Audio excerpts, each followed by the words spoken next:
months and years of waiting were over. In early June 1944, thousands of men and tons of equipment were massing on the shores of southern England, waiting for the moment to launch the D-Day offensive. But there was one thing that was crucial to the success and timing of that operation: the weather. Poor conditions would jeopardise the whole invasion, preventing aircraft from flying and ships from landing troops on the Normandy beaches. There was enormous pressure on weather forecasters, being asked by Eisenhower to predict up to 5 days ahead at a time when even a forecast for 24 hours was a challenge. The man at the sharp end of the whole forecast operation was Group Captain Stagg.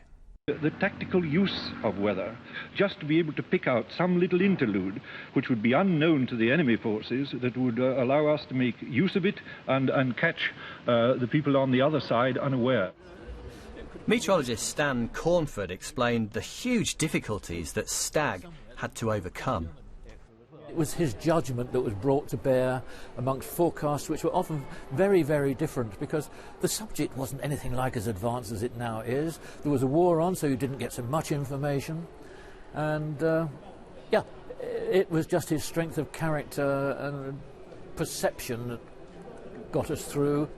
Weather forecasting is pressured enough these days, but imagine 70 years ago when the decisions of forecasters preparing aircraft like this one to head into D-Day could actually decide the outcome of the Second World War.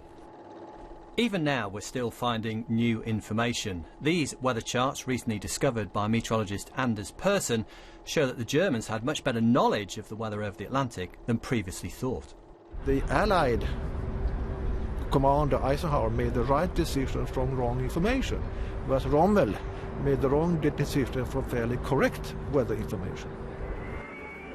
So, it seems the Germans may have won the battle of the forecasts, but if the invasion had been delayed until the next suitable tide 2 weeks later, gales would have destroyed any chances of a landing, and history would have been very different. Peter Gibbs, BBC News.